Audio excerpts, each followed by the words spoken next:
जय जिनेंद्र, कैसे हैं आप सब। आरज़ू फर्श में आप सभी का स्वागत है फिर से एक नई वीडियो में, नई जानकारी में। तो आज की विशेष जानकारी में हम बात करेंगे हरतालिका तीज की। अमावस्या के बाद ये तृतीया तिथि आएगी और ये तृतीया तिथि हरतालिका तीज के नाम से जानी जाती है। भादो मास की यह तृतीया तिथि सभी के लिए, सभी विवाहित अविवाहित सभी महिलाओं के लिए बड़ी ही विशेष होती है, बहुत महत्वपूर्ण होती है, क्योंकि इस दिन निर्जला व्रत रखकर महिलाएं अपने पति की लंबी आयु के लिए व्रत रखती हैं, निर्जला व्रत रखती हैं। तो बहुत ही विशेष है। संपूर्ण रूप से करवा चौथ की तरह ही ये व्रत रखा जाता है। इसी के बारे में हम बात करेंगे कि इस बार तृतीया तिथि कब मानी जा रही है, हरतालिका तीज का व्रत कब होगा और विशेष कौन से योग बन रहे हैं। क्योंकि देखिए, जब भी कोई व्रत त्योहार आता है और उस दिन कुछ अलग से योगों की साथ में युति होती है, तो ये संयोग ऐसे संयोग हो जाते हैं कि ये हर व्रत को, हर त्योहार को, हर उस दिन को और भी शुभ बना देते हैं। और ऐसे में किए गए जो भी कार्य हैं, व्रत हो, पूजा हो या कोई उपाय, सभी में आपको जो 10 गुना आपको लाभ मिलना है वो आपको 100% लाभ मिलेगा। तो इस प्रकार की स्थिति बन जाती है। इसीलिए शुभ योगों के बारे में विशेष रूप से अगर शुभ योग बन रहे हैं तो बताया जाता है, ताकि आप सभी इन शुभ योगों से युक्त व्रत, त्योहार, पूजा आदि का संपूर्ण रूप से लाभ ले पाएं। तो ये व्रत कब रखा जाएगा, तृतीया तिथि कब शुरू होगी, कब समाप्ति होगी, पारण कब करना है, और मेहंदी के लिए मेंबर में से किसी एक का मैसेज आया था कि मेहंदी कब लगानी चाहिए, तो उसके बारे में भी हम आगे बात करेंगे। और साथ ही साथ हरतालिका तीज के दिन कुछ विशेष उपायों की भी हम बात करेंगे, चाहे वो अविवाहित युवतियां हैं जिनकी शादी में रुकावटें आ रही हैं, या जिनकी शादी में परेशानियां आ रही हैं, बाधाएं आ रही हैं कि उनका वैवाहिक जीवन सही नहीं चल रहा, तो इनके निमित्त भी हम बात करेंगे। उपायों के माध्यम से उपाय बताए जाएंगे, तो उन उपायों को करके आप अपने जीवन को सुखमय बना सकते हैं। तो चलिए, सबसे पहले हम बात करते हैं हरतालिका तीज तृतीया तिथि कब लग रही है। तृतीया तिथि लग रही है 17 सितंबर 2023 दिन रविवार को सुबह 11:08 पर, और तृतीया तिथि रहेगी 18 सितंबर 2023 दिन सोमवार को दोपहर 12:38 तक। तो इस हिसाब से हरतालिका तीज का व्रत 18 सितंबर को सूर्य उदय की तृतीया तिथि होने के कारण 18 सितंबर को ही रखा जाएगा। ठीक है। अब इस दिन विशेष कई योग बन रहे हैं, इसके बारे में आगे बात करेंगे। इससे पहले आपको बता दें कि 18 सितंबर को व्रत रखा जाएगा, इसलिए 17 तारीख को ही मेहंदी का कार्य आप कर सकते हैं। मेहंदी 17 तारीख को ही आप लगाएं, ताकि 18 तारीख को व्रत रखें। ठीक है। तो चलिए, अब आगे हम चलते हैं अगली जानकारी पे। तो शुभ योग की हम बात कर रहे थे। हरतालिका तीज के दिन पूजा के लिए कई शुभ योग बन रहे हैं। इस दिन इंद्र योग का निर्माण हो रहा है, और साथ ही साथ 18 तारीख को रवि योग भी बन रहा है। तो सभी योग जब एक साथ, और सबसे बड़ा महत्व इसी के साथ 17 तारीख को हस्त नक्षत्र भी है। हस्त नक्षत्र अगर हरतालिका तीज के दिन होता तो और भी ये दिन शुभकारी हो जाता, क्योंकि 18 तारीख को जिस दिन आप व्रत रखेंगे उस दिन सोमवार है। सोमवार का दिन भगवान भोलेनाथ का पूजन, कितना विशेष संयोग है ये, कितने ही योगों से युक्त ये हरतालिका तीज का व्रत आ रहा है। सभी के लिए बहुत ही शुभकारी है ये दिन। महिलाएं अगर व्रत ना रख पाएं तो वे अपने पति से भी ये व्रत करवा सकती हैं। ठीक है। इससे क्या होगा, व्रत आपका टूटेगा नहीं, क्योंकि एक बार हरतालिका तीज का व्रत जब शुरू कर लिया जाए तो वो बीच में खंडित नहीं होता, उसे बीच में तोड़ना नहीं चाहिए। तो इन बातों का आपको विशेष ध्यान रखना है। अब व्रत करते समय आपको व्रत किस तरह से रखना चाहिए। देखिए, तृतीया तिथि के दिन, जिस दिन आपका व्रत हो, सुबह स्नान आदि करके स्त्रियों को लाल रंग के वस्त्र पहनने चाहिए और संकल्प लेना चाहिए। स्क्रीन पर आपको एक मंत्र दिखाई दे रहा है, इस मंत्र को बोल करके संकल्प लेना चाहिए। उमा महेश्वर सायुज्य सिद्धे हरतालिका व्रत महे करिष्ये ये एक लाइन बोल करके ही संकल्प लेना चाहिए। हरतालिका व्रत 7 जन्म तक राज्य और अखंड सौभाग्य वृद्धि के लिए मैं आपका व्रत कर रही हूँ। इस प्रकार से संकल्प लें। हाथ में थोड़े से फूल, चावल और एक हाथ में सिक्का, साथ में थोड़ा सा जल हाथ में ले करके ये एक लाइन बोल करके संकल्प लेकर जो सामग्री आपने हाथ में ली है वो माँ भगवती के सामने छोड़ दीजिए। इस प्रकार से संकल्प लेकर गणेश जी की पूजा करें, फिर मैया गौरी की पूजा करें और फिर भोलेनाथ का पूजन करें। ठीक है, तो इस प्रकार से संकल्प लेना बहुत जरूरी होता है, क्योंकि संकल्प के बिना कोई भी व्रत अधूरा ही माना जाता है, पूजा अधूरी मानी जाती है, क्योंकि संकल्प द्वारा ही आपका व्रत पूजा विधान प्रभु तक पहुंचता है। देखिए, पूजा विधान की अगर बात करें तो हर घर परिवार में एक शुरू से परंपरा चलती आती है कि आपके घर परिवार में आपके बड़े बुजुर्गों ने किस प्रकार से व्रत आदि शुरू किए। सबसे पहला नियम तो यही होता है कि आपके परिवार में आपके पूर्वज, आपके घर की महिलाओं ने किस प्रकार से व्रत को शुरू किया और क्या परंपराएं हैं, किस तरह से वो आज भी करती आ रही हैं। सबसे पहले उनसे आप पूछें कि किस तरह से व्रत विधि होती है, किस प्रकार से आपके निरंतर शुरुआत से ये चीजें चलती आ रही हैं। फिर भी अगर आपको चीजें ना पता हो या कोई आपको बताने वाला ना हो, फिर YouTube पर वीडियोस पर आपको जो चीजें बताई जाती हैं फिर आप उनके साथ जा सकते हैं, क्योंकि सबसे पहले आपके खानदान में, आपके परिवार में जो परंपराएं होती हैं हमेशा पहले उन्हीं के साथ जाना चाहिए। यहाँ अगर व्रत की विधि के बारे में बताया जाए तो घर को केले के पत्तों से सजाकर मंडप तोरण बनाएं।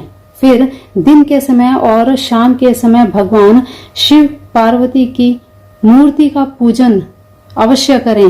3 प्रहर की पूजा होती है तो तीनों प्रहर का पूजन करें। मिट्टी से भगवान शिव का शिवलिंग बनाएं, माँ पार्वती की प्रतिमा बनाएं, गणपति जी की प्रतिमा बनाएं, क्योंकि पार्थिव शिवलिंग और पार्थिव ही प्रतिमाएं बना करके अगले दिन इनको विसर्जन करना होता है। इस हिसाब से पूजा होती है। लेकिन सबसे पहले आप ये देखें कि आपके घर परिवार में महिलाओं ने किस प्रकार से व्रत रखे हैं और शुरू से कैसे वो रखते आ रहे हैं। पार्थिव शिवलिंग और प्रतिमाओं का पूरी विधि विधान से, पंचोपचार विधि से पूजन करें। पति के साथ कथा सुने। सुहाग की सभी वस्तुएं माँ पार्वती को चढ़ाएं और भगवान भोलेनाथ को सफेद वस्त्र चढ़ाएं। जो भी पंचोपचार विधि में पूजन होता है, सारी पूजा विधि को संपन्न करके भोग आदि लगा करके पति की दीर्घायु की प्रार्थना करें। आपने अगर ब्राह्मण देव को बुला करके पूजन किया है या मंदिर में आपने अगर पूजन किया है तो ब्राह्मण या जो भी हैं मंदिर के पुजारी उनको दक्षिणा जरूर दें। ठीक है, और अगर वो घर में आकर भोजन करने के लिए तैयार हो जाएं तो उन्हें भोजन आदि जरूर ग्रहण करवाएं। ठीक है, फिर दक्षिणा देकर आप इन्हें अपने घर से बहुत प्रेम पूर्वक उनका आशीर्वाद प्राप्त करके उन्हें विदा करें। फिर इसके बाद पूरा दिन व्रत रख के, निर्जला व्रत रख करके अगले दिन पारण किया जाता है। ठीक है, तो इस प्रकार से व्रत की विधि है। इस दिन विशेष एक बात का आपको बहुत ज्यादा ध्यान रखना है कि इस दिन भूल कर भी किसी को भी, चाहे वो महिला हो, पुरुष हो, बच्चे हो, बुजुर्ग हो, किसी को भी इस दिन चंद्रमा के दर्शन नहीं करने हैं, चंद्रमा को नहीं देखना, क्योंकि हरतालिका तीज अर्थात भाद्रपद मास की चतुर्थी को कलंक चतुर्थी के नाम से जाना जाता है। और इस दिन अगर आप चतुर्थी का चांद देख लेंगे तो बिना बात के भी आपके सिर पर कोई ना कोई कलंक लग सकता है। तो इस बात का बिल्कुल ध्यान रखिएगा। कलंक चतुर्थी के दिन आपको चंद्रमा के दर्शन नहीं करने हैं। इसीलिए विशेष रूप से हरतालिका तीज के व्रत का पारण चंद्रमा को देखकर नहीं किया जाता, अगले दिन चौथे प्रहर की पूजा करने के बाद पारण किया जाता है। तो ये बात हमेशा आप ध्यान में रखें, चंद्रमा के दर्शन आपको भूल कर भी नहीं करने हैं। तो इस प्रकार से गणपति जी की, गौरी शंकर जी की पूजा की जाती है। ठीक, अब इसके बाद उपाय की अगर हम बात करें तो सबसे पहले बात करते हैं उन अविवाहित युवतियों की जिनके विवाह में किसी न किसी कारण से समस्याएं आ रही हैं, विवाह नहीं हो रहा है, कुंडली में विवाह के योग नहीं बन रहे। उन्हें क्या करना चाहिए? देखिए, भगवान शिव के मंदिर में जाएं, भोलेनाथ माँ पार्वती का पूजन करें। पूजन करने के बाद घर से 11 दीपक, 11 मिट्टी के देसी घी के दीपक तैयार करें और साथ ही 11 हल्दी की गांठें अपने साथ ले जाएं। ठीक है, घर से जब भी जाएं मुड़कर आपको बिल्कुल नहीं देखना। आप जिसको भी साथ में लेके जाते हैं, रास्ते में किसी से आपको बात नहीं करनी, चुपचाप जाएं। जाकर भोलेनाथ का, माँ भगवती का पूजन करें। पूजन करके 11 दीपक जलाकर माँ भगवती के सामने 11 के 11 दीपक माँ भगवती के सामने रखने हैं और 11 गांठें आपने माँ भगवती को ही अर्पण करनी है और साथ ही श्रृंगार की सामग्री अर्पण करके एक मोली का कलावा ले करके उससे भगवान भोलेनाथ के साथ गठबंधन करना है। ठीक, ये उपाय आपको हरतालिका तीज के दिन करना है। निश्चय ही आपके भी गठबंधन की तैयारी जल्दी ही होगी, तो जरूर इस उपाय को आप कर लीजिएगा। इसके बाद एक अन्य उपाय युवक कर सकते हैं, युवतियां कर सकती हैं। ठीक है, वो युवक और युवतियां जिनके विवाह में देरी हो रही है, तो क्या करना है इसके लिए, और ये उपाय आपको घर में ही करना है। ठीक है, चिकनी मिट्टी ले लीजिए, शिवलिंग तैयार कीजिए, पार्थिव शिवलिंग तैयार कीजिए। तैयार करके पूरे विधि विधान के साथ शिवलिंग के साथ आपको माँ भगवती की प्रतिमा बनानी है और साथ ही गणपति जी की प्रतिमा भी तैयार करनी है। तीनों एक साथ तैयार करके किसी बड़े बर्तन में रख करके उनका पंचोपचार विधि से पूजन करें, जल चढ़ाएं। 21 बेल पत्र पार्थिव शिवलिंग पर चढ़ाने हैं और 11 बार परिक्रमा करनी है। ध्यान रखें कि शिवलिंग की हमेशा आधी परिक्रमा होती है।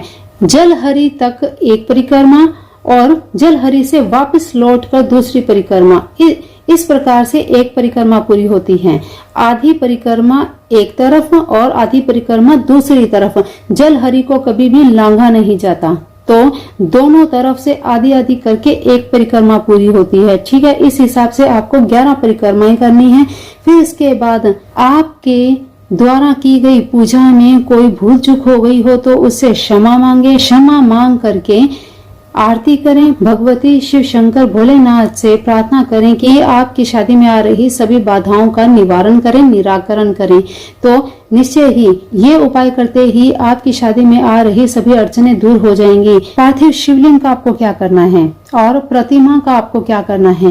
पार्थिव शिवलिंग और माँ पार्वती गणपति जी की प्रतिमा को बेलपत्र के नीचे चावल की ढेरी लगाकर उसके ऊपर आप विराजमान कर दें और प्रार्थना करें कि ये आपका सबसे प्रिय स्थान है, यहाँ स्थान ग्रहण करके आप मुझे आशीर्वाद दें, मेरे विवाह में आ रही बाधाएं मुक्त करें, समाप्त करें और मेरे जीवन में मन चाहा या मन चाही जो भी वर वधु जो भी है, जो मन चाहा वर आपको चाहिए, मन चाही वधु आपको चाहिए, तो वो आप अपनी इच्छा से कामना करें, प्रार्थना करें और घर आ जाएं। इस प्रकार से इस उपाय को आपने करना है। पूजा करते समय निरंतर आपको ओम उमायै नमः, ओम उमायै नमः इस मंत्र का जाप करते रहना है। चलिए अब बात कर लेते हैं उन महिलाओं की जिनके वैवाहिक जीवन में कोई समस्याएं आ रही हैं। पति पत्नी में आपस में संबंध अच्छे नहीं है, किसी तीसरे के कारण समस्याएं आ रही हैं, तो ऐसे में क्या करना चाहिए। पूजा करते समय भगवान शिव का जब आप पूजन करती हैं तो भगवान गौरी शंकर का अभिषेक दूध में हल्दी या केसर दोनों में से एक चीज डालकर अभिषेक करें, तो निश्चय ही आपके विवाह संबंध में आने वाला जो भी तीसरा व्यक्ति है वो अपने आप पीछे हट जाएगा। आपके वैवाहिक जीवन में हो रही ये समस्याएं समाप्त हो जाएंगी। फिर इसके बाद हरतालिका तीज के दिन खीर बनाकर उसका माँ भगवती को भोग लगाएं, भोलेनाथ को भोग लगाएं। अगले दिन पति पत्नी इस प्रसाद को एक कटोरी में एक साथ खाएं, तो ऐसा करने से भी वैवाहिक सुख बढ़ता है। अगर आपका सुहाग, आपके पति देव आपसे किसी न किसी बात पे रुष्ट रहते हैं, किसी दूसरे की बातों में आकर आपके साथ लड़ाई झगड़ा करते हैं, तो ऐसे में माँ भगवती को, व्रत आपने रखा है, माँ भगवती को चुनरी, नथ और बिछिया, पायल, इसके साथ मेहंदी, घर से बनी हुई कीप आदि नहीं, जो आजकल मार्केट में आ रही हैं, वो कीप आपने यूज नहीं करनी। घर में खुली मेहंदी मंगवाकर उसे भिगोकर ये सारी सामग्री माँ पार्वती को चढ़ाएं और जो मेहंदी आप चढ़ा रही हैं उस मेहंदी में से थोड़ी सी मेहंदी आप अपने लिए रखें और घर लाकर, अगर मंदिर जाकर पूजा की है तो वहां से उस मेहंदी में से थोड़ी सी मेहंदी आप स्वयं अपने लिए लेके आएं और घर लाकर उस मेहंदी को खुद लगाएं। ये उपाय आप जरूर करें। ऐसा करने से भी आपस में प्रेम प्यार बढ़ता है। इसके अलावा तीज के दिन सिंदूर आप अपने पति देव से लगवाएं। हरतालिका तीज के दिन आप मंदिर जाती हैं, गणपति जी को मालपुए का भोग लगाएं। इसके साथ ही भगवान भोलेनाथ को पान, मीठे पान का आप भोग लगाएं। इससे भी वैवाहिक जीवन में प्रेम बढ़ता है, प्यार बढ़ता है और वैवाहिक जीवन में आ रही कटुता समाप्त होती है। तो चलिए अब बात कर लेते हैं व्रत के दिन आपको क्या करना चाहिए और क्या नहीं करना चाहिए, क्योंकि कुछ ऐसे नियम जो आपको जरूर ध्यान रखने चाहिए, जिनके करने से आपका व्रत निश्चय ही 100% आपको लाभ देगा और आपका व्रत सफल रहेगा। हरतालिका तीज का व्रत निर्जला व्रत होता है। इस दिन भूलकर भी आप जल ग्रहण ना करें। ध्यान रखें, आप अपनी परंपराओं के अनुसार शुरू से अगर जल ग्रहण करते आ रहे हैं फिर आप कर सकते हैं, लेकिन अगर आप नहीं करते तो फिर आप भूल से भी जल ग्रहण नहीं कर सकते। आपको नहीं करना चाहिए, इससे व्रत खंडित हो जाता है। फिर इसके बाद हर प्रहर में माँ पार्वती भगवान शंकर की पूजा जब करते हैं, शमी पत्र भगवान भोलेनाथ को जरूर चढ़ाएं और माँ भगवती के सामने बेल पत्र आप जरूर चढ़ाएं। शिव जी को तो बेल पत्र चढ़ते ही हैं, माँ पार्वती को भी बेल पत्र जरूर चढ़ाएं। व्रत के दिन भूल से भी कोई भी चाहे वो महिला हो या युवती हो, जो भगवान भोलेनाथ का, माँ भगवती का व्रत करेंगे, उनको काले रंग का कोई भी वस्त्र धारण नहीं करना है। गलती से भी आपको ये कार्य नहीं करना है। काले रंग का कोई भी कुछ भी आपको यूज नहीं करना है। इस चीज का विशेष आप ध्यान रखिए, ठीक है। फिर इसके बाद तीज के दिन आपको नाखून बिल्कुल नहीं काटने हैं, ठीक है। दूसरी चीज, सुई का आपको यूज नहीं करना। बात करें पारण की, तो हरतालिका तीज के व्रत का पारण अगले दिन अर्थात 19 तारीख को सुबह सूर्य उदय से पहले 4 प्रहर की पूजा की जाती है। तो अंतिम प्रहर की पूजा करने के बाद सूर्य उदय से पहले आप स्नान आदि करके पूजा विधान पूरी तरह से पंचोपचार विधि से पूजा करें। फिर इसके बाद सूर्य उदय के बाद आप पारण करें। तो 18 तारीख को पूरा दिन आपको फलाहार रहना है। अगर आप निर्जला व्रत रखते हैं शुरू से तो निर्जला रहिए, अगर आप फलाहार करते हैं तो फलाहार रखिए। गलती से भी इस दिन आपको नमक का सेवन नहीं करना है और व्रत के पारण में भी आपको नमक का उपयोग नहीं करना है, ठीक है। तभी आपका व्रत पूरा माना जाएगा। तो ये थी हरतालिका तीज व्रत को लेकर पूरी संपूर्ण जानकारी। हर एक चीज को पूरी तरीके से बताने का प्रयास किया है। फिर भी अगर आपको कोई भी संशय हो, आप कमेंट बॉक्स में कमेंट कर सकते हैं या इंस्टाग्राम पर भी आप डीएम कर सकते हैं। चलिए आज की विशेष जानकारी में इतना ही। हरतालिका तीज की आपको एडवांस में बहुत बहुत शुभकामनाएं। जो भी महिलाएं जो भी व्रत रखें, उन सभी की इच्छाएं पूर्ण हो, सभी की मनोकामनाएं पूर्ण हो। इसी इच्छा के साथ आज की वाणी को हम देते हैं विराम। मिलते हैं फिर ऐसी ही नई जानकारी में। तब तक के लिए अपना ध्यान रखिए, मस्त रहिए, स्वस्थ रहिए। वीडियो को लाइक शेयर जरूर कर दीजिएगा और कमेंट करके बेल आइकन को जरूर प्रेस कर लीजिएगा, ताकि जब भी कोई वीडियो अपलोड हो आपको नोटिफिकेशन जरूर मिल जाए। तो चलिए अभी के लिए इतना ही। अपना ध्यान रखिए, मस्त रहिए, स्वस्थ रहिए, अपना का भी ध्यान रखिए। जय जिनेंद्र, जय मेरे भोलेनाथ, जय मेरे शिव शिवा, जय मेरे गुरुदेव।